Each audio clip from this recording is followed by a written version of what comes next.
Você já pensou quanto tempo fica sem comer entre uma refeição e outra? E também já se pegou pensando se isso é realmente bom para o seu organismo? Com certeza você já ouviu falar, mesmo que por alto, do jejum intermitente. Uma prática que tem conquistado espaço nas conversas sobre cuidado com a saúde e preocupações com o corpo e a estética. Mas será que o jejum intermitente é realmente eficaz? Eu sou Daphne Silva, estudante de nutrição da UERJ e voluntário do projeto Pró Saúde. E esse é o Comida de Verdade. Ao meu lado está Diedro Barros, da Rádio UERJ.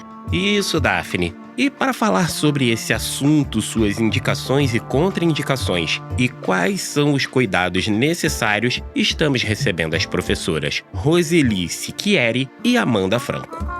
Roseli é doutora em Nutrição e Saúde Pública pela Universidade de São Paulo, a USP, e professora do Instituto de Medicina Social da UERJ. E Amanda é doutora em Alimentação, Nutrição e Saúde pela UERJ e professora do Departamento de Nutrição Social do Instituto de Nutrição da Universidade. Professoras, sejam muito bem-vindas ao Comida de Verdade. Obrigada, Diedro. Olá, Daphne. Olá a todos os ouvintes do Comida de Verdade. Olá, professora Roseli Siquieri. É um prazer estar aqui hoje com vocês. Muito prazer estar aqui. Então, é um tema muito discutido e discutível hoje. Então, vamos ver se a gente consegue trazer algum ponto de esclarecimento. Então, vamos começar, professora Amanda, para a gente começar o nosso papo. Explica para a gente o que é o jejum intermitente. Claro, o jejum intermitente ele é um padrão de alimentação que alterna períodos de alimentação com períodos de jejum, ou seja, momentos em que a pessoa não come.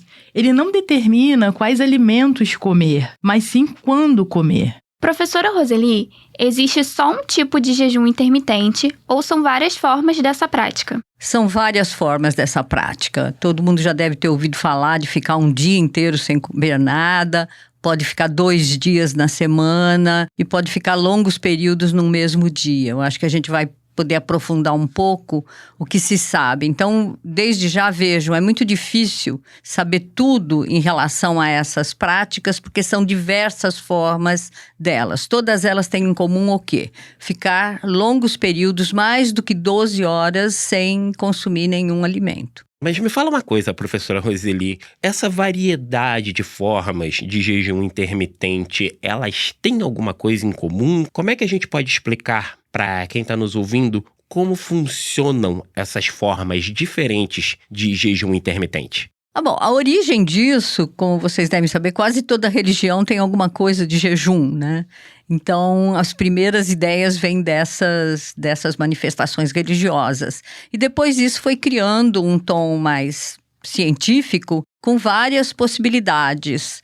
O mais comum e o mais estudado são as restrições de alimentação no mesmo dia, que é você ficar com períodos de 4 a 10 horas com consumo e o restante sem consumo.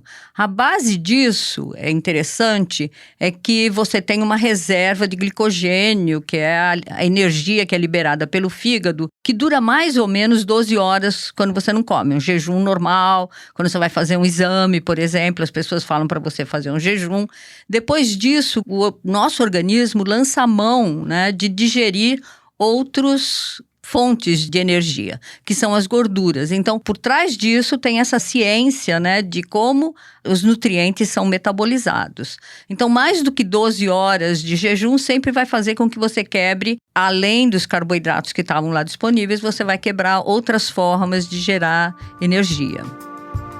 Agora vamos entrar naquele ponto que é a maior curiosidade das pessoas sobre o jejum intermitente. Ele funciona, é eficaz, dá resultado? Professora Amanda, existem estudos que comprovam algum tipo de benefício para a saúde física e mental? Bom, Daphne, sim. Existem estudos que mostram que o jejum intermitente ele pode ser eficaz, né? Mas os resultados podem variar de pessoa para pessoa. Ele pode ajudar na perda de peso, na melhoria da sensibilidade à insulina. E o que isso significa, né? Que pode ter um melhor aproveitamento do hormônio insulina para que a gente possa regular o açúcar no sangue. Existe aí uma associação do jejum intermitente intermitente com uma melhora, né, com uma redução em doenças que são neurodegenerativas e são doenças que afetam as células do cérebro, do sistema nervoso. Um exemplo desse tipo de doença é a doença do Alzheimer, né? E também que ele pode contribuir para o equilíbrio do humor.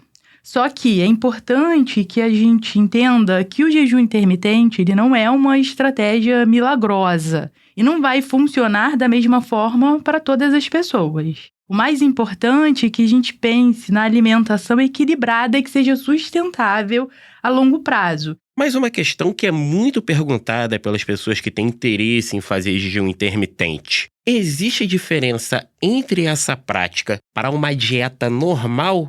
Professora Roseli, dá pra gente falar que existem essas diferenças? Dá pra comparar os resultados? Você pegou num ponto fraco dessas questões, porque a maior parte das pessoas que vão usar o jejum intermitente são pessoas que têm excesso de peso. E qualquer restrição que você faça de energia leva à redução do peso. A grande questão é saber, comparado com um grupo de pessoas que tem a mesma perda de peso, com aquelas que perderam peso pelo jejum intermitente, há uma diferença? Então, isso é que é a questão de fundo, e nem todos os estudos que a gente vê estão perseguindo isso. Naqueles que fizeram de forma controlada essa comparação, a gente consegue ver, sim, que há um efeito do jejum intermitente. Agora, veja, o jejum intermitente, ele é problemático para a pessoa que tem compulsão alimentar, por exemplo. 10% da população tem compulsão alimentar. Ou seja, se elas fazem muita restrição, o período posterior vai ficar pior, porque elas vão ter mais... É uma das formas de estimular a compulsão, né? Quando a gente quer tratar a compulsão, a gente pede para as pessoas comerem regularmente. Entre as pessoas com obesidade, tem um percentual importante de pessoas com compulsão. Então, essas não são candidatas a fazer jejum intermitente. Então, o jejum intermitente funciona comparado à mesma restrição calórica, sem restrição de tempo, isso se mostra eficaz. E vejam, um ponto importante é que o consumo noturno é um consumo que deve ser reduzido. O principal ponto da alimentação, a Amanda já falou, né? A ideia é fazer uma alimentação nutricionalmente balanceada, adequada e acoplar nisso o jejum intermitente. E quando você faz isso restringindo no período noturno, isso é bastante eficaz. Então, a ideia... E é mais fácil até. Você faz uma refeição às 5h30, por exemplo, e só vai comer às 7h30 da manhã. Para as pessoas que chegam do trabalho cedo, que não tem várias restrições socioeconômicas, isso é uma possibilidade de eficazmente perder peso. Eu ia fazer até uma pergunta em relação a isso, porque tem muita gente que precisa fazer ou tem vontade de fazer, praticar um jejum intermitente, mas essas pessoas trabalham muito, estão durante o dia todo na rua, a alimentação é mais difícil quando você está trabalhando na rua, e aí quando chega em casa, o que a pessoa faz é já ir se alimentar, né? A alimentação no horário noturno, ela pode acabar, entre aspas, pesando mais porque é um período que a pessoa está entrando em repouso. É isso? Podemos falar que é isso também? Bom, nós somos sincronizados com a luz. E o nosso metabolismo também vai se desacelerando à medida que a luz vai diminuindo. Por isso que comer menos à noite é mais interessante. Além de que você pode ter um sono melhor, que é outro aspecto, que outro dia a gente fala disso, sobre, né, a saúde como um todo.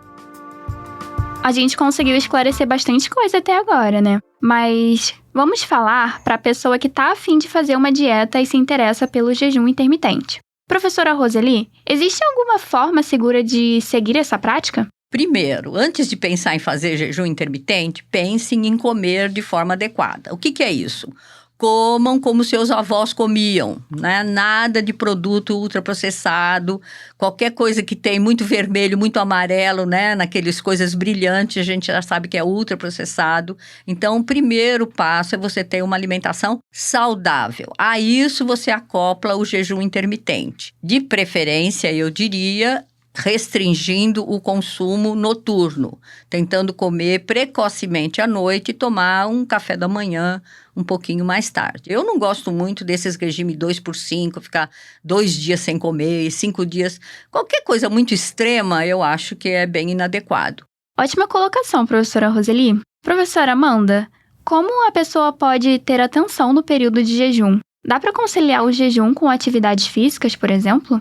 O jejum intermitente, ele é um tipo, né, de estratégia que a gente tem que ter cuidado para quem ele é aplicado. E uma das questões que a gente traz é o grupo de pessoas, né, e especificamente que podem estar fazendo jejum específico e jejum intermitente. Então, olhar para gestantes, olhar para diabético, são especificidades que o jejum intermitente pode não ser adequado, não é mesmo, professora? É verdade, Zeli? porque se a pessoa toma insulina, particularmente, ela não pode ficar longos períodos sem consumir. Exatamente. E o mesmo se dá para a atividade física. Existem pessoas que não conseguem realizar atividades físicas de maneira adequada em jejum. Outras já conseguem ter um melhor desempenho em jejum intermitente. Eu estou enganada, professora? Não, está correto, mas tem estudo mostrando que, de fato, acoplar junto com a atividade física o jejum intermitente, para quem não tem nenhum sintoma, nenhum sinal e nenhuma doença de base, pode ser uma estratégia bastante interessante. Então é importante entender que o jejum intermitente, ele é uma prática que pode ser olhada pelo lado da nutrição, mas ele também pode ser olhado pelo lado da educação física, pode ser olhado pelo lado do acompanhamento psicológico. Então, a orientação que a gente faz para quem está ouvindo a gente é que as pessoas procurem esse acompanhamento, que é um acompanhamento amplo antes de fazer qualquer prática de jejum intermitente, é isso? É, correto. Eu acho que se você é muito jovem, provavelmente você não vai ter problema nenhum em fazer jejum intermitente. Se você já tem alguma patologia, hipertensão, diabetes, qualquer outra dislipidemia, né, alteração dos lipídios no sangue, é bom você fazer um acompanhamento. Você tem o SUS, graças a Deus, do Brasil, que faculta, né, você fazer antes de começar qualquer atividade ou nova forma de perder peso, que a maior parte das pessoas usam isso, você fazer um acompanhamento junto à atenção primária, né? É verdade, eu concordo com a professora Roseli, e uma questão importante, que quando a gente faz isso com um acompanhamento, vai ter um direcionamento para a vida daquela pessoa. Nem a maior parte da população, ela trabalha de segunda a sexta-feira, até às 6, 7, 8 horas da noite. Então, é importante entender que para aqueles que façam o jantar, por exemplo, que essa refeição precisa ser uma refeição com foco em alimentos de verdade, uma comida de qualidade, e pensar em estratégias para redução do peso é importante hoje, né, professora Roseli, diante do que a gente vive de obesidade, mas essas estratégias precisam ser sustentáveis e baseadas ali no que a gente chama, né, de comida de verdade. Muito legal a gente falar sobre esse assunto, falar sobre jejum intermitente, porque é mais do que um pensamento sobre perda de peso, a gente está falando de qualidade de vida, né? A gente está falando de estar bem consigo mesmo também e buscar um equilíbrio entre a alimentação saudável e as rotinas do dia a dia, né? Quero agradecer a sua participação, Daphne. Muito bom dividir bancada com você e estaremos juntos novamente. Muito obrigada, Diedro. Muito obrigada, professoras. Espero que possamos nos encontrar em uma nova oportunidade. Professoras Roseli Siquieri e Amanda Franco, muito obrigado pela presença, e é ótimo a gente poder conversar, esclarecer a população sobre as verdades e os mitos sobre um tema tão importante e tão atual como é o jejum intermitente. O Comida de Verdade está sempre aberto a receber vocês. Obrigado. Então, lembrando, primeiro é reduzir o consumo de ultraprocessados e depois pensar em jejum intermitente. Muito obrigada. Agradeço a oportunidade de estar aqui hoje. Com certeza, professora Roseli, a mensagem principal que tem que ficar é que a gente sempre vai fazer aí a defesa da comida de verdade. Comida de Verdade, Uma produção da Rádio UERJ em parceria com a divulgação científica da Pró-Reitoria de Pós-Graduação e Pesquisa da UERJ. Realização: Centro de Tecnologia Educacional, CTE.